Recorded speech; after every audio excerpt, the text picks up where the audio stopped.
The rain came down in soft, endless waves outside the Maple Route diner, tapping against the fogged windows like a quiet warning.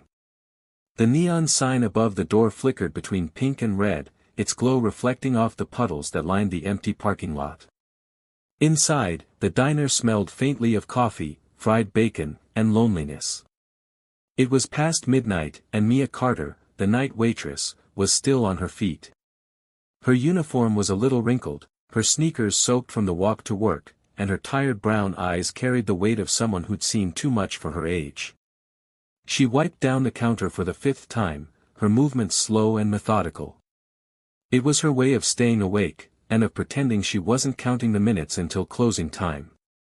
The old clock on the wall ticked louder than usual. The only other sound was the hum of the fridge and the faint croon of an old country song coming from the jukebox. Earl, the cook in the back, was cleaning the grill, humming off-key. "Almost done, Mia," he called. She smiled faintly. "Yeah, just about." Her shift should have ended an hour ago, but she'd stayed late. Overtime meant a little extra money, and every dollar mattered. Her mom's medication wasn't cheap, and neither was rent. She sighed softly, thinking of home, of her mom's soft voice and the small, dim apartment that waited for her. Then the bell above the door jingled. The sudden sound made her flinch. 3 men stumbled inside, their laughter harsh and mean against the diner's quiet calm. They were local trouble, Kate the leader, tall with a sneer that never left his face, Rusty, who reeked of beer, and Vince, whose eyes darted like a snake's. Well, Cade drawled, smacking the counter with his hand. "Look who's working the graveyard shift. Didn't know angels stayed up this late." Rusty chuckled. "More like desperate girls with nothing better to do." Mia stiffened, gripping her notepad.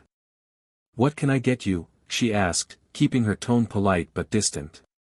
"How about a smile, sweetheart?" Cade taunted. Vince leaned closer, his breath thick with alcohol. "Or maybe something better than coffee, huh?" Earl peeked out from the kitchen, worry creasing his weathered face. "Everything all right, Mia?" She forced a smile. "Yeah, Earl. Just taking their order." Cade smirked. "That's right, sweetheart. Take our order. We'll tell you when you're done." He slapped the table, making her jump. The men's laughter echoed through the diner, cruel and sharp. Mia turned, biting her tongue. She'd learned that reacting only made things worse. Still, her hands trembled as she poured their coffee, praying they'd eat and leave. But when Vince reached out and brushed her arm, her patience snapped. "Don't touch me," she said, voice trembling but firm. The room went silent for a moment. Cade rose from the booth, his smirk darkening. "You got a mouth on you, don't you?" he hissed, stepping closer. Before Mia could move, a sound rumbled through the storm outside, a deep, thunderous growl of engines. 1, 2, then 6. The noise made the glass shake and the men turned toward the window. "What the hell is that?" Rusty muttered. The diner door swung open, letting in the cold night air and the smell of rain and gasoline. Heavy boots stepped onto the linoleum floor, and in the doorway stood a group of leather-clad bikers, their eyes sharp, their presence electric. At their front was a man with silver in his beard and a steady gaze that could silence a storm. "Evenin'," he said calmly. "Coffee still hot?" And just like that, the air in the diner changed. The door creaked shut behind them as the cold wind swept through the diner, stirring napkins off the tables and silencing every breath in the room. The 6 men who entered carried an air of quiet danger, the kind that didn't need to be announced. Their leather jackets gleamed under the diner lights, each bearing a silver wolf insignia across the back that read, "The Iron Howlers." They weren't strangers to these roads. Everyone in the county had heard of them, some feared them, others respected them. But tonight, they weren't just passing through. The man leading them, tall and broad-shouldered with graying hair and steady blue eyes, scanned the room in one slow, calculating glance. His gaze lingered on Mia, who stood behind the counter, pale and trembling. He didn't need to ask what had happened, he could see it written all over her face. "Evenin'," he said in a calm, gravelly tone that carried easily through the silence. "Coffee still hot?" Mia nodded automatically, her lips parting to answer, but no words came out. "Good," he continued, pulling out a chair and sitting down with quiet authority. "We'll take 6 cups." His crew followed suit, sitting at 2 separate booths near the back. Every movement was slow, deliberate, controlled. It wasn't aggression, it was presence. Cade, still standing near the counter, gave a forced laugh. "Hey, old man, we were here first," he said, his voice unsteady but defiant. The leader looked up at him, meeting his glare without flinching. "Plenty of room for everyone," he said evenly. Then, turning to Mia again, he asked softly, "You okay, miss?" The question broke something inside her. For a second, she couldn't even breathe. Nobody had asked her that all night, not with sincerity. I'm fine," she managed, though her voice trembled. Cade snorted. "She said she's fine, didn't she? So why don't you mind your own business, Grandpa?" The biker leader, Jack Dalton as Mia would later learn, didn't react right away. He just sipped his coffee when it arrived, eyes still on Cade. "Respect's a choice, son," he said quietly. "You should try it. It'll get you further than running your mouth." His words weren't loud, but they cut through the room like thunder. Cade's grin faltered, the laughter dying on his lips. The other 2 thugs exchanged glances, their earlier confidence shrinking under the biker's calm scrutiny. Rusty tried to lighten the tension. "We're just having some fun, man. No harm done."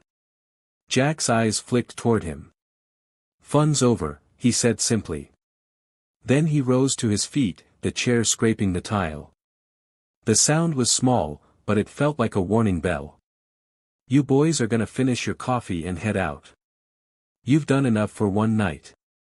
Cade took a step forward, his pride refusing to back down. "And if we don't?" Before he could blink, one of the bikers, a massive man with tattoos crawling up his neck, stood from his booth, towering over Cade. His expression never changed, but his presence alone made Cade falter. "Then I'll help you find the door," Bear rumbled. The tension thickened until it was hard to breathe. Finally, Cade muttered under his breath and backed away, glaring at Mia one last time before slumping into the booth. Jack nodded once, satisfied. Then, turning back to Mia, his tone softened again. "You don't let people like that walk over you," he said gently. "You deserve better." His words caught her off guard. Kindness from a stranger, especially one like him, was rare. And for the first time that night, Mia felt something warm flicker beneath the fear, hope. As the rain beat harder against the windows, the Iron Howlers quietly drank their coffee, standing guard without needing to say a single word. The diner was heavy with tension, the kind that hung in the air long after words were spoken. Mia tried to steady her breathing as she poured another cup of coffee for Jack, her hands trembling less now. The presence of the Iron Howlers filled the room like an invisible shield, their calm confidence pressing against the menace that had lingered since the thugs arrived. Cade sat stiffly in his booth, his jaw tight and eyes burning with resentment. His bruised ego wouldn't let him stay quiet for long. "You think you can tell us what to do?" he finally spat, his voice rising above the hum of the rain outside. "You don't know who you're messing with." Jack didn't even look up from his cup. "I don't need to," he said evenly. "Your kind's the same everywhere, loud, disrespectful, and gone the moment someone stands taller." The other bikers chuckled softly, but there was no humor in it, only warning. Cade's face twisted with anger. "You think you're tough," he snapped, slamming his hands on the table. "Let's see it." He lunged forward, shoving the table aside. The noise echoed through the small diner like a gunshot. Mia gasped, backing up as Cade grabbed a handful of Jack's jacket, but before he could even tighten his grip, Jack moved. In one smooth motion, Jack twisted Cade's wrist, forcing his arm behind his back and pressing him against the counter with controlled strength. The move was effortless but final. Cade let out a grunt of pain, struggling to break free, but Jack's grip didn't budge. "That's enough," Jack said quietly, his voice as cold as steel. "You don't put your hands on women. Not in my sight." Cade cursed, his pride cracking under the pressure. "Let me go," he barked, but Jack only tightened his hold. "Not until you apologize to her." Cade froze, breathing hard. "What?" Jack leaned in closer, his tone razor-sharp. "Apologize. To her." The silence stretched. Even the jukebox seemed to hold its breath. Rusty and Vince looked on, their earlier bravado gone. Finally, Cade muttered through clenched teeth, "I'm sorry." Jack released him immediately, stepping back as if he'd never moved. Cade staggered, clutching his arm, humiliated and seething. He turned toward Mia, who stood frozen by the counter, eyes wide. "You'll regret this," he hissed at Jack, but there was no conviction left in his voice. "Get out," Jack said simply, his words carrying finality. And they did. Cade shoved past his friends, pushing open the diner door so hard that the bell nearly broke. The storm swallowed them whole as they disappeared into the night. For a long moment, no one spoke. Then Earl came out from the kitchen, wiping his hands nervously. "Well, I'll be damned," he said, half smiling. "Didn't think anyone could shut those boys up." Jack turned to Mia, his expression softening again. "You all right, miss?" She nodded, though tears burned at the corners of her eyes. "I am now," she whispered. Jack smiled faintly. "Good. That's all that matters." He reached into his jacket and placed a small folded paper under his coffee mug. "If they ever come back," he said, "call that number. You won't be alone." Then he tipped his head politely, and with that, the Iron Howlers finished their coffee, paid their bill, and rode back into the night, leaving behind the echo of engines and a waitress who, for the first time in a long while, felt safe. A week passed since that stormy night, but the memory of it still lingered in Mia's mind like a dream that refused to fade. The Maple Route diner was back to its usual rhythm, the steady hum of conversation, the clatter of dishes, and the comforting smell of coffee brewing behind the counter. The bruises on her heart were healing, replaced by something she hadn't felt in a long time, safety.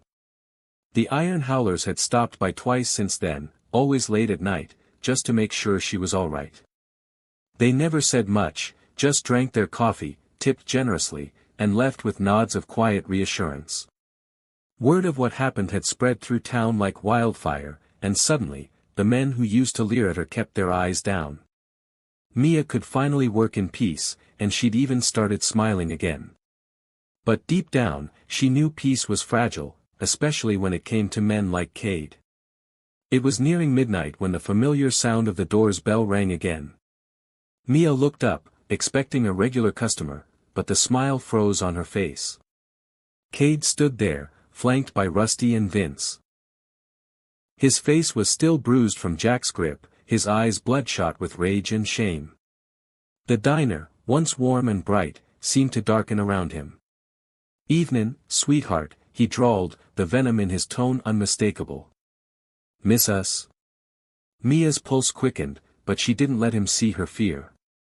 "You need to leave," she said firmly, her voice steadier than she felt. Cade chuckled, stepping closer. "You embarrassed me in front of those biker freaks. I ain't leaving till we even the score." Rusty locked the door behind them. The metallic click echoed like a warning. Mia's stomach turned cold. Earl wasn't there tonight, she was alone. But even in the rising panic, she remembered Jack's words, "You won't be alone." Her gaze flicked to the folded paper tucked inside the register, where Jack had left his number. Cade slammed his hand on the counter, making the coffee cups rattle. "You think you can just call your biker buddies again? They ain't here now, are they?" he snarled. Mia's fingers slipped under the counter, dialing the number with trembling hands. Cade reached over, ready to grab her wrist, but before he could, the distant rumble of engines filled the night air. At first, it was faint, like thunder rolling across the horizon. Then louder. Closer. 6 powerful engines roared through the rain, their lights flashing through the diner's windows. Cade froze, the color draining from his face. The bell above the door jingled again, and the Iron Howlers stepped inside, soaked from the storm but radiating that same unshakable calm. Jack was at the front, his eyes locked on Cade. "We got a problem here?" he asked, his voice low and steady. Cade stumbled backward, shaking his head. "And no, we were just leaving." Jack's gaze didn't waver. "Good choice," he said. The thugs scrambled out into the rain, tripping over themselves as they ran for their car. When the door closed, silence filled the diner again, only this time, it was peaceful. Mia exhaled shakily, tears spilling over as relief washed through her. Jack gave her a small smile. "Told you," he said gently. "You're not alone anymore." She laughed through her tears, a sound soft and free. The Iron Howlers stayed for coffee, their laughter filling the room like warmth after a long winter. And as the rain poured outside, Mia realized something she'd never truly believed before: sometimes, the world still had protectors. Not all heroes wore badges or capes.